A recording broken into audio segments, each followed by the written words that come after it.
ఉన్నారు. పిల్లలు సమాజానికి ఒక ఆస్తి.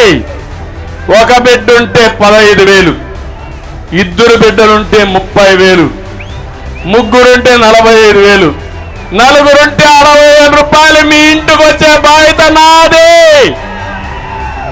అదే తల్లికి వందనం. ఈ విషయం కూడా ఇంటింటికి చెప్పాలి. ఇది కాకుండా దీపం నేనే పెట్టా, దీపాన్ని ఆర్పేశాడు. మళ్ళీ హామీ ఇస్తున్నా, 3 సిలిండర్ల ద్వారా దీపాన్ని వెలిగించే బాధ్యత తెలుగుదేశం పార్టీ తీసుకుంటాం. ఇది కాకుండా ఆర్టీసీ బస్సుల్లో నాకు ఒక నమ్మకం ఉంది మా ఆడబిడ్డల మీద.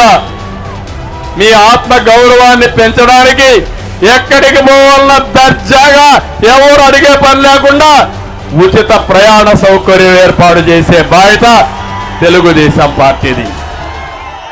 కదలిరా కదలిరా ఓ తెలుగోడా.